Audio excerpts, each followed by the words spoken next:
And the story starts off the same way all good stories do. In the toilet, he's like, "Did you fart, hen? That was stinking. That is absolutely honk-donking. He looks like he would take care of you.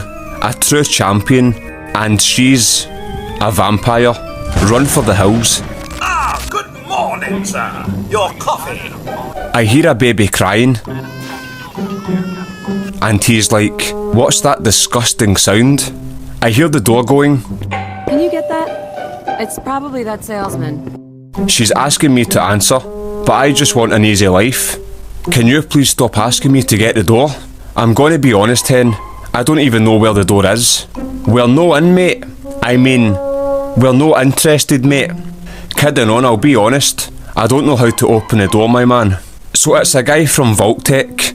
He said because of our family's service to the country, we have been pre-selected for entrance into the local vault. Vault 111. Vault 111.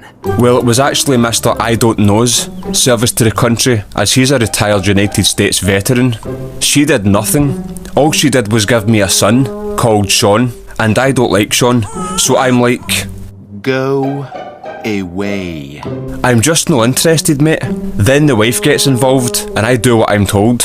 Come back some other time. Come on, hon. It's just a little paperwork. Let him fill it out, and it's done. But then I don't do what I'm told because... I said no. And she's like... And I'm saying yes. So I actually do end up doing as I'm told. Congratulations on being prepared for the future. Thanks again.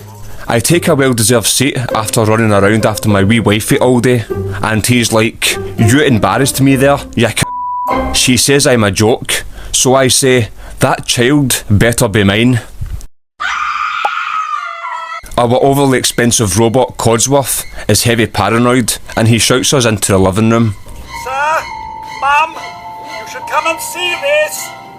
Codsworth, what's wrong? That's right, he identifies as a male human. It says on the news that there's nuclear bombs getting dropped on America, and I'm like, yay! Isn't this rather exciting, dear? Nah, but I mean, come on, nuclear bombs, man. There's having a laugh and there's taking the piss. So annoying. Now we'll have to leave. That's one way to free up space on the vault. Wear your best suit, deliver your best pitch going door to door whilst the bombs are literally heading towards us. Next time I'm putting a no cold calling sticker on the door. So all hell breaks loose and everyone is running for their lives. But I run the opposite way, as I don't want to be with her anymore. She's always asking me to do things. Nah, I changed my mind, but I'm not running. That's pure embarrassing.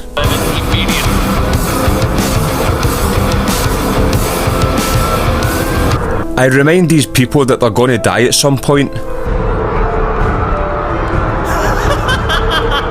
I could probably take you on, mate. If it wasn't for this going on right now, I'd piss on your face, wee man. Mate, look at these gains, man. So we escape in the nick of time as the country goes bye-bye. Oh my god! Hold on! Can't this thing move faster? Oh god! Oh god! Oh god!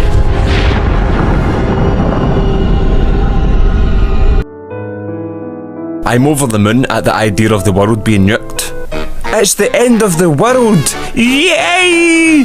Look at the state of that suit, mate. I'll tell you one thing, I'll not be wearing one of them. I end up having to wear one. I can't wait to see all the wee vault dwellers this Halloween in real life, hiding drugs in their wee pit boys, getting into clubs. There's a cute wee couple crying about their children. Calm down, it's not that big of a deal, man. So we're putting this mad cryopod machine for some cryosleep. And he's like, "There's a wasp in here."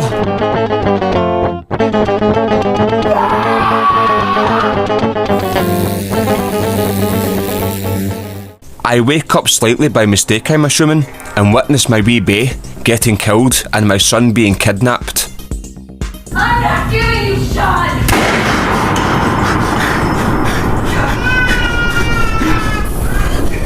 So anyway, is that wasp still in here? I wonder if they'll have cheese strings in this vault thing. There she is, all good and dead. I feel like cryoing just now. That was pathetic. Sorry. I get into a bit of bother with an oversized radioactive roach. That's a good name for a band. The Radioactive Roaches. Then I see this guy who must have fell off his chair and hurt his head really bad. Where is everyone? I grab a gun. I find a Pip-Boy. Imagine masturbating whilst using a Pip-Boy. It would be a great forearm workout and a heavy challenge, I'll tell you that. So I managed to escape Vault 111 by opening the vault door using my Pip-Boy.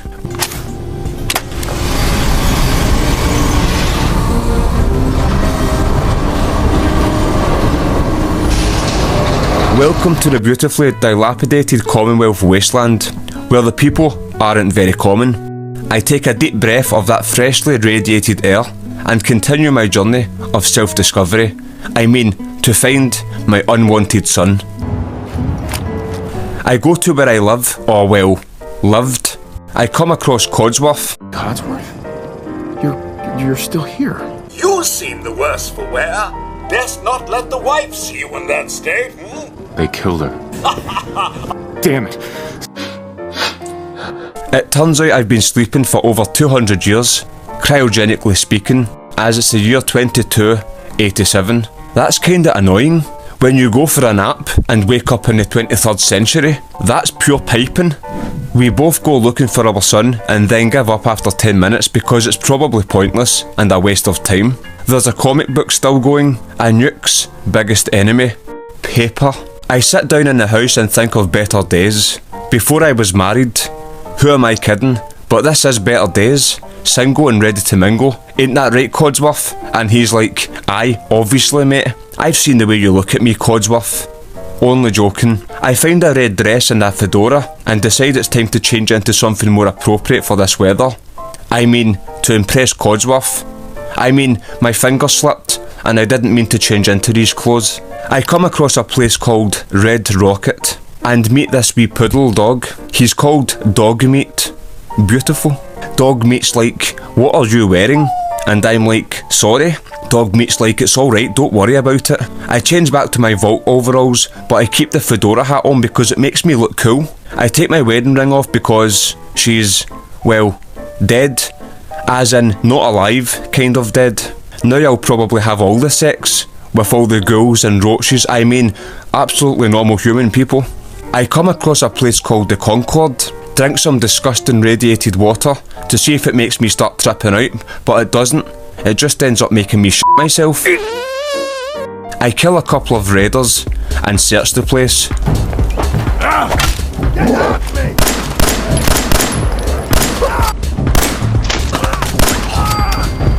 Dog Meat finds me some ammo. Hey boy, you know any tricks? I climb into a wee spaceship rocket kind of shit, and Dog Meat's like, don't get caught hanging about in children's parks in the dark, mate. It's weird, just saying. Some guy shouts on me from the top of the Museum of Freedom. Hey, up here, on the balcony! And I'm like, aye, sound mate. So we secure the building.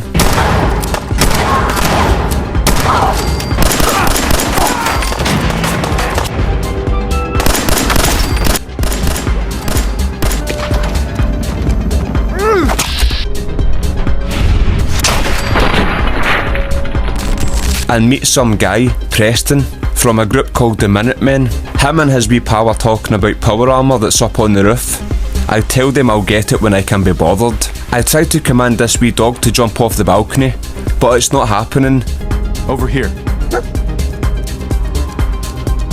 Dog Meat's like, aye, nae bother mate, chase yourself. So I show him how it's done. And break every bone in my body. In fact, wait, that never actually happened. I'm joking, I would never ask a dog to do that. I love him too much. I put the radio on using my Pip-Boy, and we have a nice wee dance.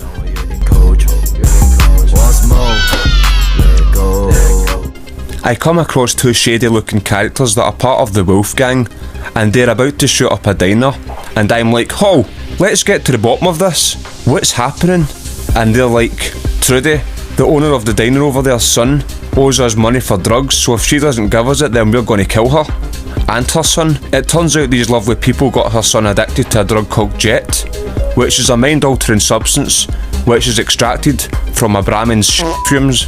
It seems reasonable that they're expecting her to pay up, but first, I'm going to go speak to this Trudy character. She's like, they got my son Patrick hooked on jet, and you should see the state of him. But he's getting much better though, because I didn't raise someone who gives up. And I'm like, aye, but you raised an addict. Ain't that right, Patrick? I start shouting, here boys, did yous get her son addicted to jet? And they shout back, aye. Nice one, lads. Patrick's hiding in the back, pure shaking. I don't know if he's scared or if it's just withdrawals. I say to her that I'm only joking and that I'll help her. For 100 caps. All right, Trudy. I'll get rid of him. Thank you. But I don't. Hee hee.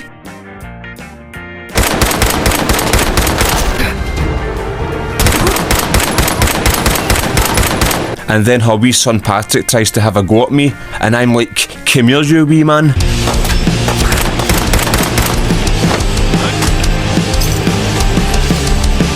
Then I steal from the diner. Well, it's not really stealing if she's dead.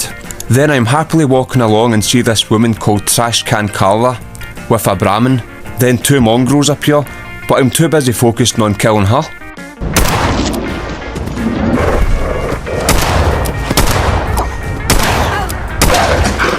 We fight to the death.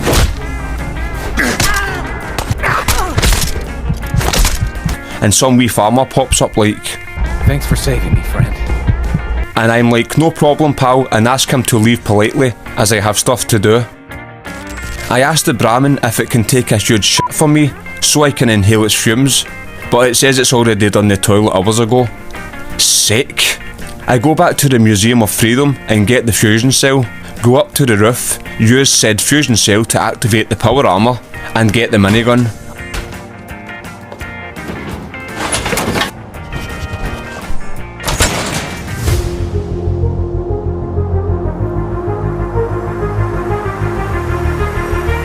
Off to mate, this is heavy banging. Thanks for watching, have a good one, take care man.